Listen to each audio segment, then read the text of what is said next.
नमस्ते दोस्तों, मैं Sameer Goyal Jaipur the pink city channel पर आपका स्वागत करता हूं।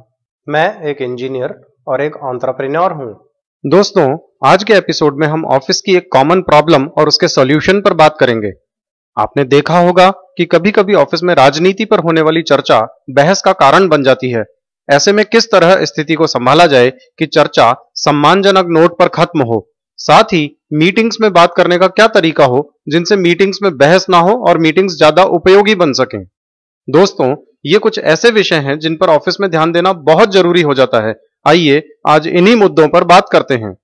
ऑफिस में राजनीति पर बात करते टाइम ये ध्यान रखिए, काम के दौरान राजनीति के बारे में बात करना ट्रिकी होता है, लेकिन अगर आपके विचार किसी विषय पर काफी मजबूत हैं और इसे आप अपने साथियों से शेयर करना चाहते हैं, तो ऐसे में शिष्टता के साथ डिप्लोमेटिक तरीके से अपनी बात रखी जा सकती है। सबसे पहले अपने साथी के विचार जानना जरूरी है, और अगर लगने लगे कि उसके विचारों को बदल पाना संभव नहीं है, तो इसके लिए बहुत जोर देना ठीक नहीं होता। आप उसके विचारों के प्रति सम्मान जाहिर करेंगे तो उसे अच्छा लगेगा। इसके लिए आप कह सकते हैं कि इस मामले में आपको उसके विचार काफी पुख्ता लगते हैं। अगर कभी बातचीत विवाद की तरफ बढ़ने लगे, तो ऐसे मुद्दे तलाशने चाहिए जिस पर दोनों के विचार एक समान हों।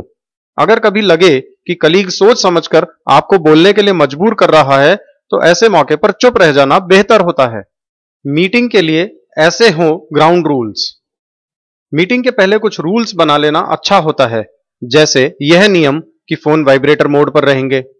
लेकिन कुछ नियम मीटिंग में हिस्सा लेने वाले सभी लोगों के व्यवहार यानी बिहेवियर से जुड़े भी बनाए जा सकते हैं, जिससे मीटिंग में बेकार की बहस ना हो और मीटिंग यूजफुल रहे।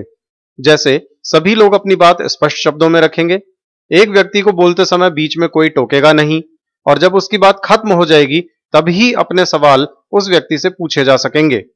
वो सवाल भी केवल उस विषय पर ही किए जाएंगे जिस मुद्दे पर वक्ता ने अपनी बात कही है। इससे मीटिंग में कभी भी गैर जरूरी बातें और बहस नहीं होगी। इससे सभी सदस्यों को अपने विचार रखने का एक समान मौका भी मिलेगा और सभी को सभी के विचार समझने में आसानी होगी। मीटिंग में एक नियम यह भी हो सकता है कि बात रखते समय उदाहरणों का इस्तेमाल होगा। किसी विषय पर बात करते समय सभी लोग एक जैसी शब्दावली का इस्तेमाल करेंगे।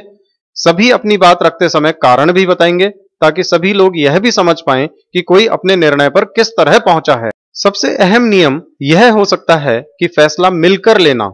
इससे यह बात सुनिश्चित हो जाएगी कि जो भी फैसला होगा उसके लिए काम करते हुए सभी एक टीम के रूप में आगे बढ़ेंगे।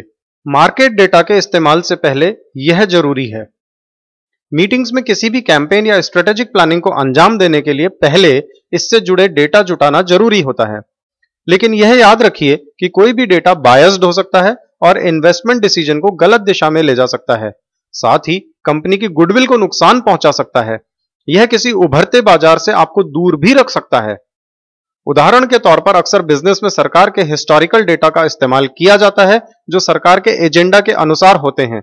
ऐसे डेटा पर पूरी तरह भरोसा नहीं किया जा सकता, फिर भले ही यह किसी रिलायबल सोर्स से ही क्यों ना आया हो। डेटा का इस्तेमाल करने से पहले यह बात पक्की कर लेनी चाहिए कि किस उद्देश्य से वह डेटा ओरिजिनल सोर्स पर जुटाया गया था। यह भी पता करना चाहिए कि डेटा का ठीक से एनालिसिस किया गया है या नहीं। डेटा इस्तेमाल करने से पहले किसी स्पेशलिस्ट से गहराई से इसका एनालिसिस करवा लेना चाहिए। तो दोस्तों, ऑफिस और मीटिंग्स में ऐसी कुछ बातों पर ध्यान देकर आप ना सिर्फ बहस से बच सकते हैं, बल्कि अपने ऑफिस टाइम और अपनी मीटिंग्स को बहुत प्रोडक्टिव बना सकते हैं। इस वीडियो के नीचे डिस्क्रिप्शन में प्रोफेशनल करियर से संबंधित और भी कई वीडियोस के लिंक्स दिए गए हैं, जिन्हें क्लिक करके आप बहुत सी यूजफुल जानकारी हासिल कर सकते हैं। प्रोफेशनल करियर और पर्सनल लाइफ में सफलता पाने के लिए ऐसी ही और भी बहुत सी बातें मैं आने वाले एपिसोड्स में आपके साथ शेयर करता रहूंगा। इसलिए आज ही हमारे YouTube channel Jaipur the pink city को फ्री सब्सक्राइब कीजिए।